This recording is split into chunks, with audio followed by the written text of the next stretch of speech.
Okay, what is up, guys? Sorry for that quick little technical error there on the previous stream. Hopefully we are running good now.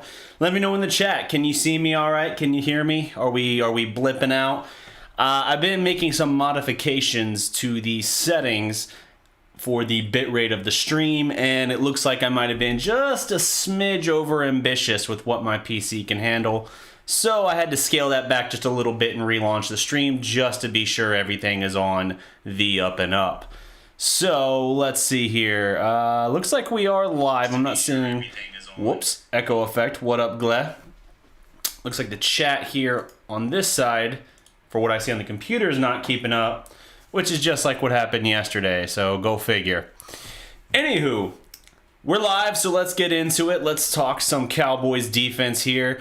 I wanted to take a look as we kind of tiptoe back into Cowboys territory, specifically at the defense, because the defense was probably the biggest disappointment for me in 2019. Like, we thought we knew that the defense was going to be the strength of this team in 2019 because it had been a very good strength for them in 2018, and we saw what we believed to be a couple upgrades here and there that were supposed to elevate it further. The defense talked about how they wanted to be a top 5 defense in the league, really claim their status as elite, because if you recall the previous year in 2018, they damn sure weren't elite until they really got going late in the season. Of course, the gem of all of that was them shutting down the one-loss New Orleans Saints in that beautiful classic. I want to say it was like 13-10 in that game. Just a very, very great defensive performance. Even the one touchdown they gave up in that game was an offensive pass interference that was missed. So we thought that that was going to be the strength of the team. That did not play out in 2019, unfortunately. Now, while the offense did take significant strides forward and make vast improvements based on its 2018 season, basically, it kept the ball rolling from the Amari Cooper trade for the most part. When it was good, it was damn good. There were several times throughout the year that the team was scoring 35 points, 40-plus points. The problem is in the games they didn't win. The Cowboys in their victories scored 35, 31, 31, 37, 37, 35, 44, and 47. Their losses? 10, 24, 22, 24, 9, 15, 24, and with the whole season on the line, that second to last game of the year in Philadelphia, 9. Now, granted, that's an outlier to me because I know a lot of people, when they want to really try to bury Dak, they point to that stretch there where they lost to New England, to Buffalo, to Chicago for 3 straight, whooped up on the Rams, and then lost the next game against Philadelphia. And they point to, hey, you lost 4 out of 5 with your whole season on the line. Dak was beat up in that Rams game. Yeah, they had a big performance, but he injures his throwing shoulder, and that played a key part in the Philadelphia game going like it did. So, the defense is, to me, the big thing here, because in those games, the defense didn't ever give up a ton of points. In fact, they only gave up, let's see, it looks like they only gave up 30 points in a single game on the season. That's pretty impressive. That was at Chicago. They lost 31-24. The problem is that the defense also couldn't stop a runny nose. It let guys style on them that had no business styling on them. It let, whether you're talking about Josh Allen, whether you're talking about a very much struggling Mitchell Trubisky style on them, it just completely tore this team down and took what we thought was the strength and reduced it to basically nothing. This team's defense let opposing quarterbacks, no matter who they were, look like superstars. And it completely killed them. Josh Darnold coming back from mono styled on you. We know the story. The defense didn't create turnovers. And as a result of that, the offense, while good for the most part, it definitely had its low points. It wasn't a complete team. And that's how you get an 8-8 season, despite all of the promise. The team had 2 separate 3-game losing streaks in the season. That is unforgivable.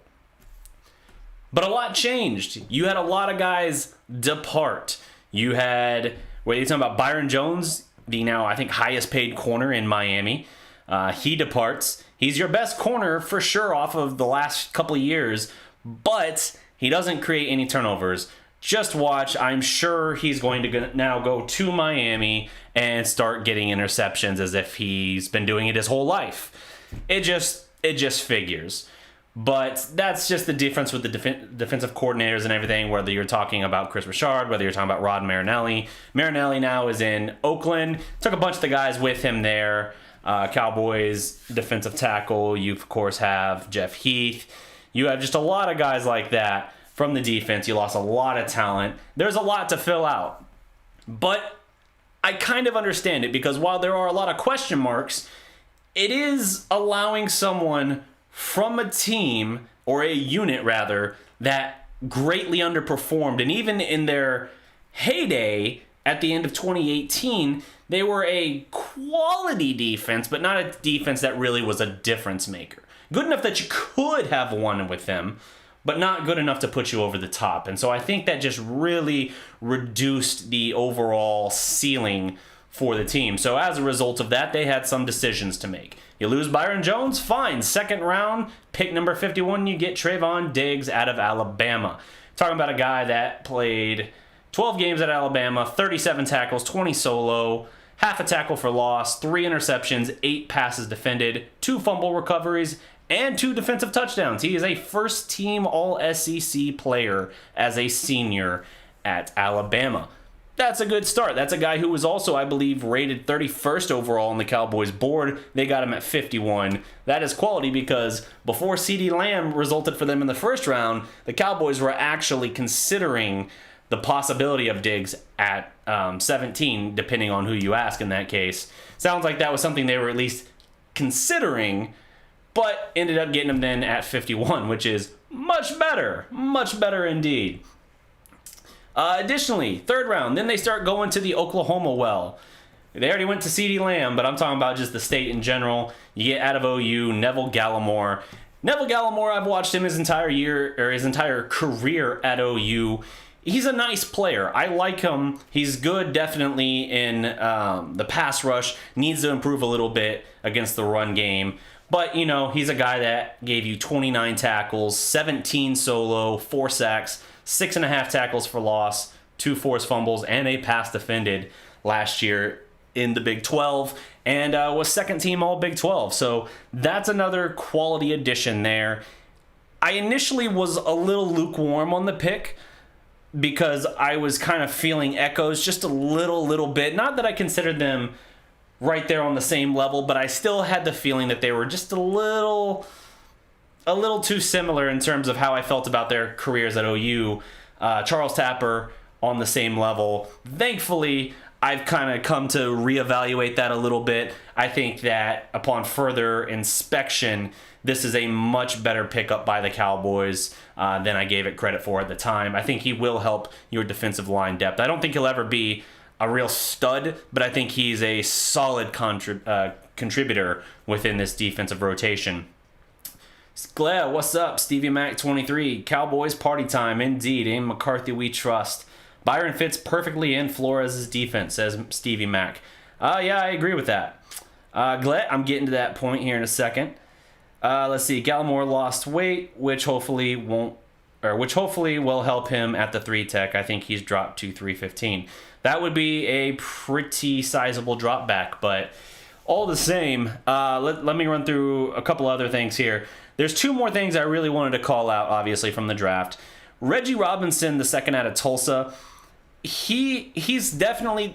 It's clear the Cowboys are getting what they want in terms of bigger, longer cornerbacks, because they're definitely looking at a prototype, and this is why kind of Jordan Lewis is still sort of on the outside looking in, because while he's very sound, he doesn't have the physical stature measurables that they clearly seem to be looking for. Even now, with Chris Richard gone, it's clear that they have a certain type that they're looking for. And Reggie Robinson has a lot of the tools. He just needs a little bit more refinement. I think he's a little bit raw, and you could look at different sources, people saying, hey, you know, he was in like the top 60 or whatever on a lot of boards, so the Cowboys getting him, or not top 60, excuse me, that he was projected around a 4th round pick where the Cowboys got him. Then you have some other people saying projected more like into the 6th round picture.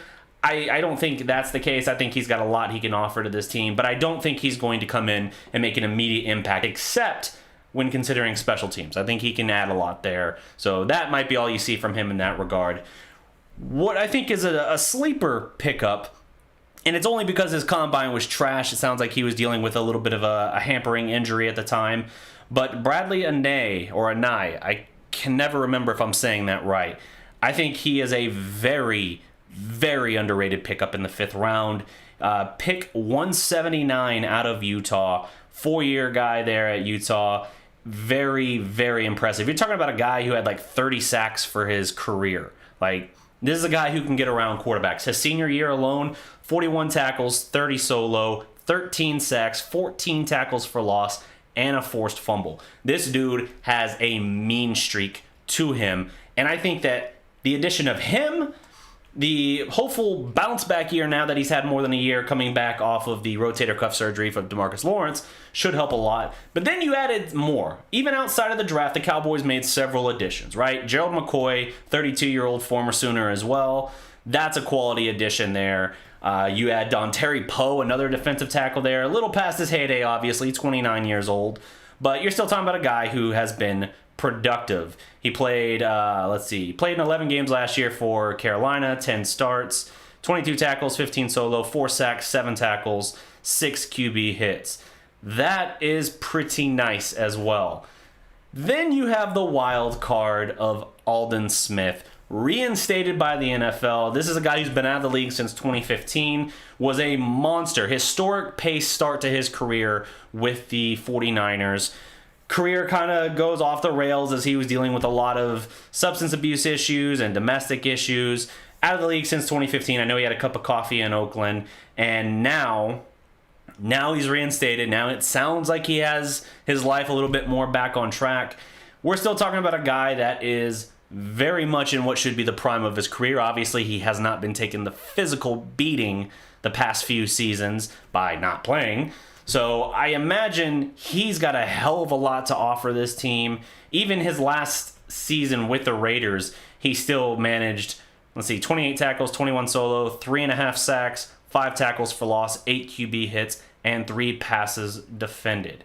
Yeah, we're talking about a first-team All-Pro in 2012. Like, the start to his career was obscenely good.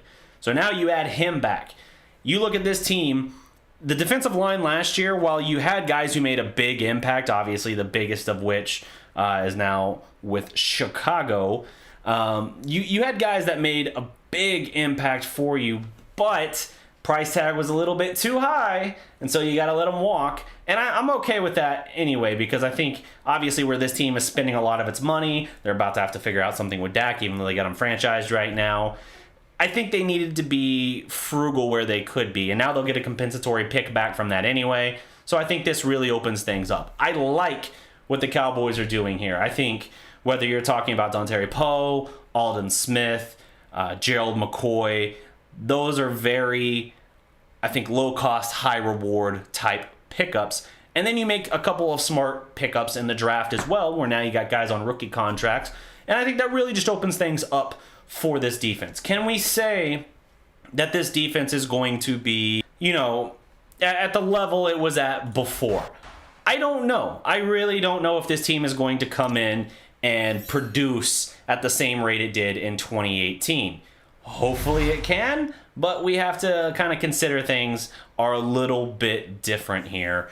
And I am encouraged by the largely frugal nature of their pickups. Other underrated additions, I do think Daryl Worley will be able to add a lot. Obviously, and let me see here. Yeah, last season with the Raiders, 58 tackles, 51 solo, a pick, 8 passes defended, and a tackle for loss and a fumble recovery.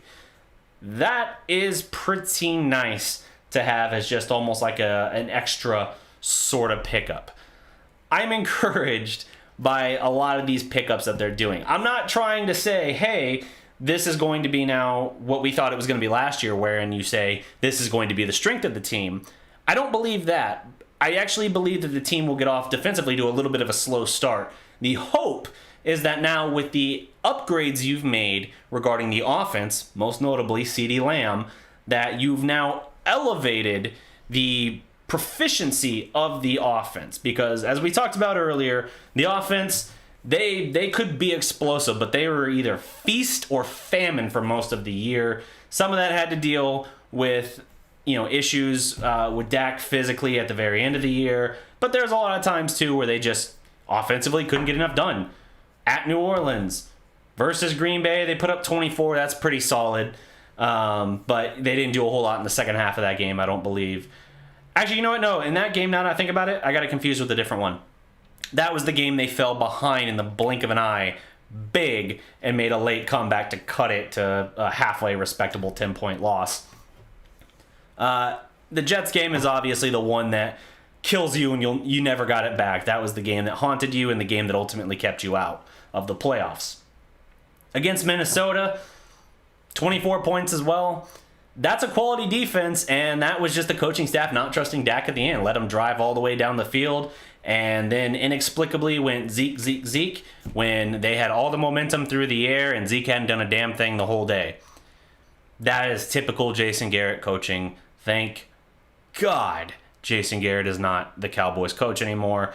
I actually think the Cowboys are going to be a little bit more aggressive offensively now with McCarthy.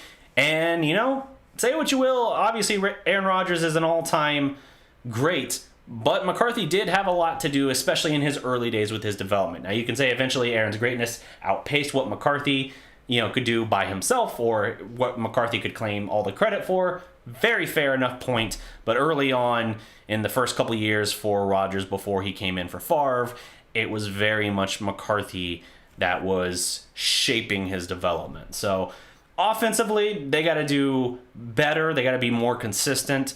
But now there are no excuses anymore. You now have the parts where you should be able to score. You replaced Randall Cobb, who had 12 drops alone last year, with CeeDee Lamb, who played 70% of his snaps outside of Oklahoma, 30% inside, 7 touchdowns outside, 7 touchdowns inside. You're talking about a guy who is one of probably the 2 or 3 best receivers in the country last year and has been a monster for OU all 3 years he was there. You're talking about a guy who can make the one-handed circus catches, a guy who has great physical traits. I don't know that he's blazing speed, but he's certainly very nice speed, and that's going to open up a lot for you. And I think through the first half of the season, while the defense kind of gels a little bit and some of these young guys get a little bit more experience, as obviously the secondary is going to be a question mark for this team, even with the adjustments and addressing moves that they made, you're going to have to give them a little bit of time to hopefully round into some kind of form. The offense should, and frankly must, carry the load for them in that interim. And if they can, then this team has a lot of potential. I certainly think they can be a playoff team again. There's not really anyone in the East I look at and that I just outright am concerned with. Even last year, I thought Philadelphia was a weak conference or division champion. And yeah, I understand that at the end, because of the Dak shoulder injury, they beat Dallas when it mattered. Cool. That's really the first time Wentz has, when we were at full strength, gotten the better of us. So I'm not especially concerned there, and I'm looking forward to what this team can do if the offense can take care of its business, to wait for the defense to round into form, because in this day and age in the NFL, you don't have to be a top 5 defense. If you can be, that's great. But as long as you can be a dominant offensive team with a, top 10 still defense, I'd say. I don't think you have to be top 5 anymore. If you're somewhere in that. Last year, they were 9th overall in terms of overall defense. If you can be somewhere, I'm going to say, in that 8 to 15 range, let's just talk about basically the upper half of the league, then you're good as long as you've got the offense to carry the weight. Kansas City is a great example of that. Obviously, they have the MVP. They have not the MVP last year, but an MVP and a superstar quarterback at that. I'm not comparing apples to apples there and suggesting that Mahomes and Dak are on the same level, because that's ridiculous.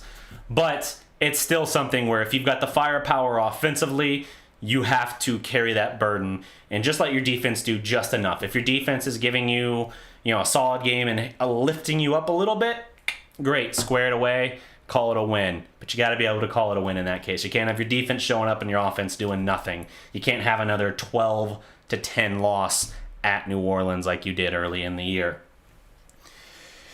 I specifically remember, by the way, last season when the Cowboys started 3-0, they had beaten the Giants 35-17, the Redskins 31-21, and the Dolphins 31-6. I specifically remember saying, I have concerns about this defense.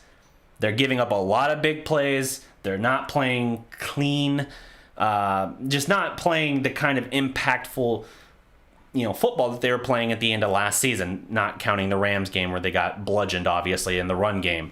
And I got ripped into, if I recall, by people regularly on that. And as the season progressed, I started to be proven right more and more and more.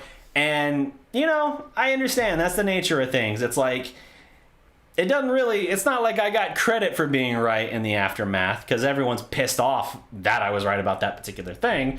But it's something to keep in mind, right? Like, you got to just look at some indicators early on, and you have to try and take off the bias goggles a little bit and just try and make an assessment on it. And I think the signs were there early on last season. It was not going to be the same kind of defense that we thought. Yes, I agree. It is about forcing turnovers, and Dallas has been terrible at that the past few years. So that's going to be a big thing as well, seeing how they can step that up. I do think that they are addressing that. Last year, another issue for them was they couldn't get after the quarterback quite enough. Like, DeMarcus Lawrence, obviously coming back off the rotator cuff, because of his negotiations, he doesn't get his deal worked out until that, and so it's a slow start up for him in camp. I don't think he ever looked quite right. He still was effective in different ways, just quieter ways. And as a result of that, you have Robert Quinn come out and just get the most sacks for the team, make a lot of big plays in that regard. But then his price tag drives up too high. He's 29 years old, going on 30, has had 2 back surgeries, and now you get a compensatory pick for him higher than the pick you spent getting him last year. So I'm cool with that. I really am cool with that. And I want to see what they do. Now, if we're talking about turnovers, what I really want to see Dallas do, and I'm not the first one to suggest this. This has obviously been a huge talking point around the team for a little while now. I want to see Dallas go get Jamal Adams. I really want to see them address safety and style. Yes, you got young guys that you're hopeful for and you have interest in.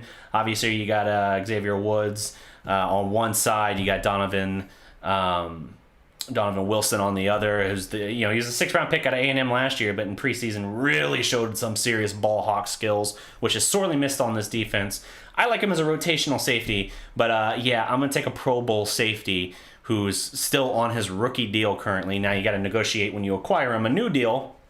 But I think what you should do is you work out a new deal with Dak and you structure the contract in a way you open up the space to get a new deal with Dak done and to acquire Adams.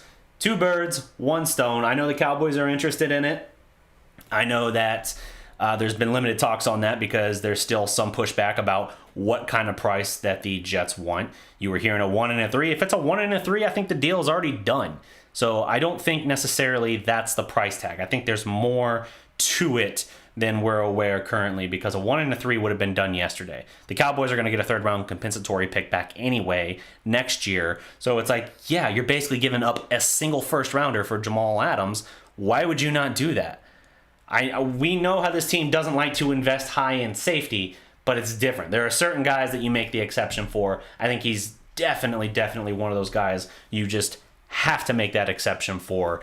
And if you do, I think your defense is substantially better. I think you got a guy, not just a hard hitter, not just a guy that can get you interceptions and cover, but I think you really complete things, because it seems like with Dallas, they've kind of mixed things up where it's like, hey, this year they'll have a good pass rush, but the secondary is going to be weak. The next year, hey, the secondary is pretty good in terms of coverage, not turnovers, but they're good in coverage, but now the defensive line's not great. I think you have enough impact players, whether we're talking about Anai or we're talking about DeMarcus Lawrence kind of bouncing back into form, or you're just talking about like a stout rotation with Dontari Poe and Gerald McCoy and all these other guys. You want to talk about that kind of defensive line rotation? All right, cool. I feel better about the defensive line because if nothing else, you've got a lot of depth with a lot of pretty talented guys, even if they're not in their heyday anymore like McCoy and Poe aren't. You got a lot of guys there who can still offer you plenty and who have still produced pretty well in recent years. So that plus a wild card, like a guy who just knows how to get after the quarterback like Anai, I feel like you really, really could have something pretty good there with the defensive line. And by shoring up your secondary, which right now is your big question mark, even though you made some picks, Diggs is a great pickup there, but he's a young corner. You picked up Worley in free agency. That's another nice addition, but I don't think it's anything flashy necessarily. I believe he played for Baltimore and then Oakland. Neither of those are going to make big impacts for you. Obviously, Byron Jones is a big loss just in terms of completion percentage allowed and things like that, but for the price he went, I totally understand. If you can do something to generate turnovers, at the very least, if you can't be lockdown secondary, fine. At least get us the ball every so often. They couldn't do that the last several years, and now if you can get a Jamal Adams, I feel much better about the potential of you doing that. The defensive line mixed with Adams, I think, makes this team pretty stout defensively. At that point, I think you are certainly a top 10 defense. Not saying it's going to be pushing the top 5 necessarily because, like I said, I think it's going to take them a little while on the season defensively to round into form because of some of that youth. And in the meantime, you're going to need your offense to kind of carry the load a little bit. Let's see here. Mr. Wright says, Mike's hard, Dallas Cowboys. I dig it. Let's see.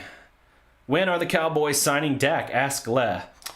As Stephen Jones has said so many times, deadlines make deals. So I believe it's in July. It's like early July, I want to say, is the deadline to work out a new deal with him, or else he plays the year on the franchise tag. I think they got to do it. I don't like franchising a quarterback and dragging that out because he's done everything you've asked of him. I know he's polarizing within the fan base, but I think he is a good quarterback. I'm not saying he's like a Hall of Fame quarterback. Don't get it twisted. But I think he is certainly a good enough quarterback. And with the team you've built, with the money you've invested in some of these other guys, there's no one else you plug and play. Miss me with the assertion of dropping Andy Dalton in as your starting quarterback and doing anything. Andy Dalton hasn't done anything in several years. And even in his best days, he was an adequate quarterback. Now, you want to talk about adequate plus his price. Maybe you can do the Jamal Adams trade and deal and have Dalton as your starting quarterback. You won't get near the production out of your receiving core if you have Andy Dalton back there instead of Dak Prescott. I think your best interest, if you really are in a win-now mode, which I believe Jerry Jones is in, I think he gave Jason Garrett as much rope as he could possibly give him. And even then, he didn't fire the guy. He just didn't renew his deal. He let him play out the rest of the year. His deal was up. So even then, the best thing you could do if you're in a win-now mode is keep Dak Prescott. If they insist on making him a franchise tagged this year, fine, I guess. I don't like it. But if you're going to insist on doing that, you better damn well go get me Jamal Adams. However you got to do it.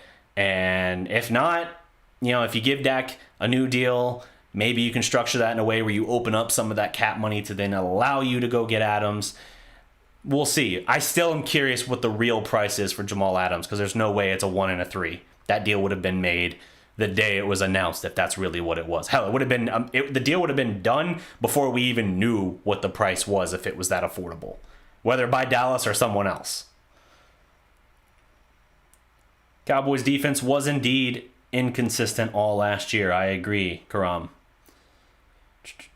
Mr. Wright, I would much rather have a defense that focuses on turnovers and gives up points than a defense that just gives up points. I agree. In this, they had one game last year where they gave up 30, and they gave up 31 in that case. So while, like, on one hand, this is where you can't just look at a pure box score necessarily, unless you're looking at, like, your quarterback stats. If you look at just the points yielded, you're like, hey, that's not bad defensively. Like, that's pretty good. You only gave up 30 one time? Wow. The problem is who they let style on them, right? They let... I'm gonna take a look at some of these tremendous names that lit them up. We know Josh Allen. We know Mitchell Trubisky. Who was the quarterback here for the Jets? Darnold? Yeah. You let Darnold coming back, Sam Darnold coming back from freaking mono style on you. And I'm pulling up these stats because I want to see the actual percentages or completion percentages of these guys and the yardage, because it was disgusting. The one game the one game Mitchell Trubisky looked like he wasn't garbage for the Bears last year is when he was throwing all over on this Dallas defense. So yeah, there's need for improvement there. And even with the pass rush production you got from like a Robert Quinn, it wasn't enough. So I think that they've addressed that pretty well with a whole host of bodies that they can throw now at opposing lines and quarterbacks. And now the question is, can they generate some of those turnovers? And that really, the onus for that lies with the secondary. Another good call out here I see from Mr. Wright. Randy Gregory. If that's a for sure thing, that's another wild card there of immense physical talent that hasn't had a lot of mileage on it, and you could be getting it back now, obviously, with the NFL taking a more lenient stance as it pertains to marijuana testing in that regard. Really just, I think, not testing at all for it anymore. So, yeah, a lot that you could benefit from there. Let's see. First one to load up here is Josh Allen. Let me see. Stats. One moment.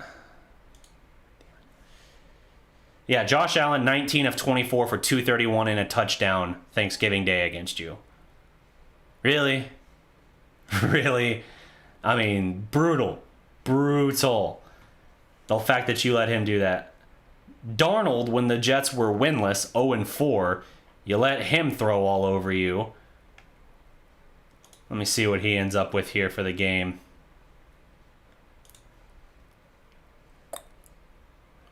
Jump through some of the comments. Lack of turnovers is why I wasn't bothered about losing Byron Jones.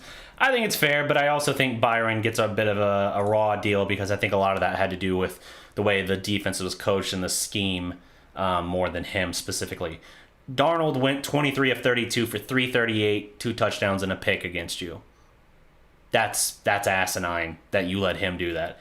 Even Le'Veon Bell did nothing in that game. 14 for 50 yards and a touchdown, 3.6 in average. The Cowboys' run D wasn't the problem last year, really.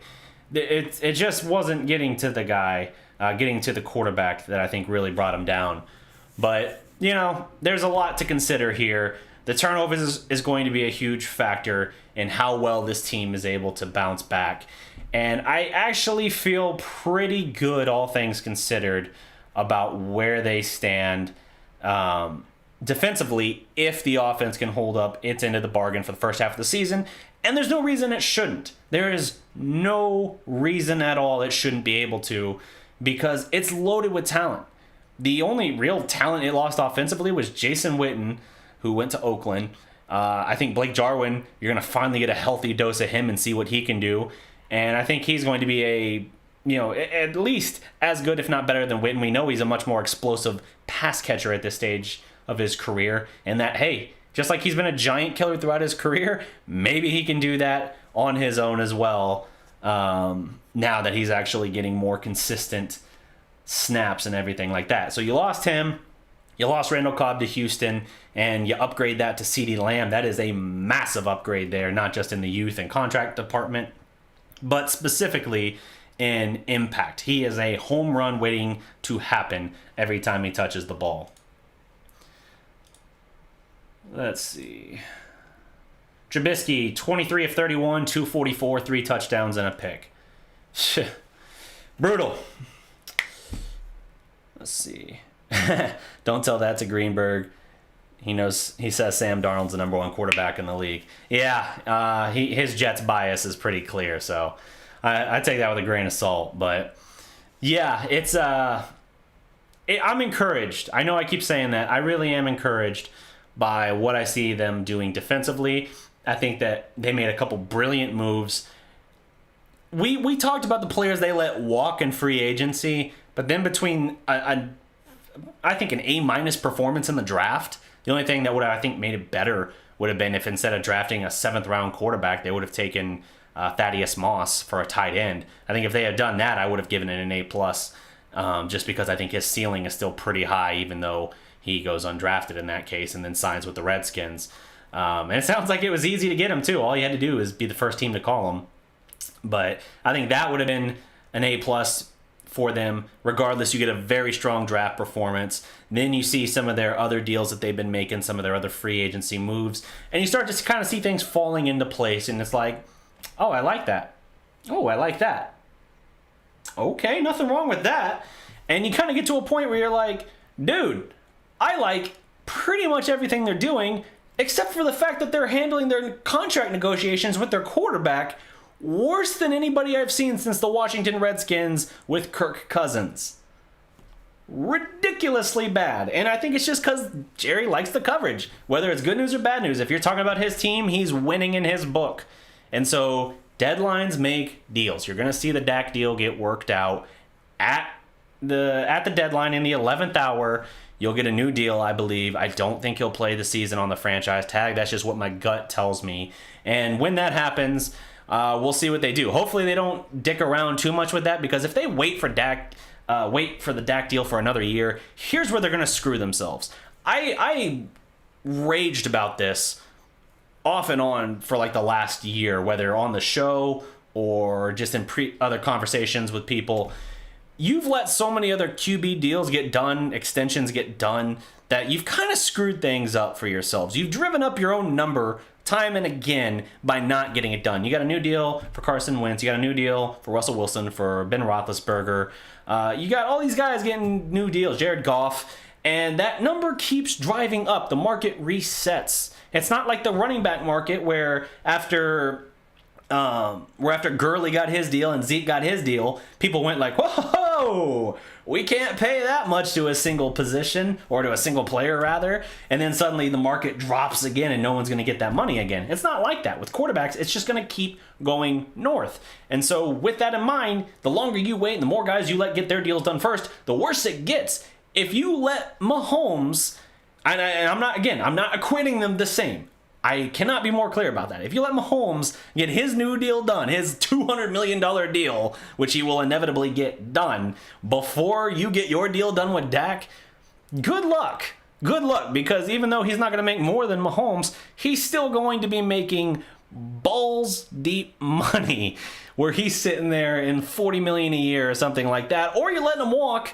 And then you're just screwed, because then you got to go find something else. And you don't have a ready-made thing for a team that you insist you think should be in contention right now. If you got a team that you think you should be able to make a run with, you don't screw around with the quarterback. You lock it down. So go get your deal with Dak before Mahomes gets his deal. And then however you do your contract with Dak, try and open it up where you still have some wiggle room to go after another asset you really need, whether that's your Jamal Adams deal or whatever. That is your best course of action, because anything else is frankly ridiculous. You can't say on one hand, this is a win it all now mode, and then turn around and say, but we're not going to spend the money to go win it all now. The year the Eagles finally won the Super Bowl, they went out and spent a ton of money. They made a lot of significant trades, several significant trades in the season, even before the injuries in terms of bodies started stacking up for them, and then they overcame those injuries to win it.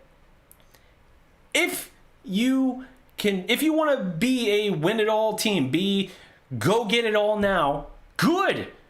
But go do it. Don't say it and then sit there with your toes on the line waiting to actually go into the field of play. Like, I don't know.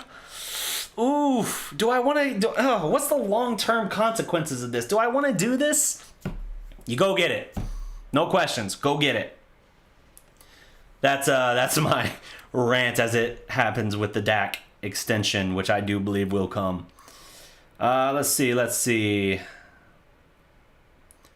I see Eastside in the house. What up? Cowboys, Mavs, Rangers, and Stars. Throw in the wings there too. I dig it. Let's see. I might be about ready to wrap up this first stream here. This next stream, the first Cowboy stream in a while. I think we're pretty tapped on this subject for the moment. As more comes about, we'll talk about it more. There's always more Cowboys news coming down all the time because they like to stay in headlines however they can. So I believe that's going to wrap up this show. Thank you for everybody who tuned in. Thank you to everybody who tuned in, rather.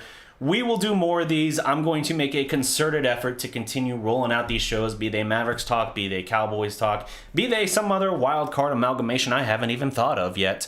And we're going to keep doing this show, so be sure to check in regularly with the channel, subscribe, ring the notification bell, and until next time, guys, remember, every legend was once a prospect. Salute. This is the Dallas Prospect Live with DDP. Every legend was once a prospect. The Dallas Prospect is funded by viewers like you through Patreon and PayPal. To support the show, visit patreon.com/the Dallas Prospect or become a member by clicking the join button. Now let the show begin. Or rather, end.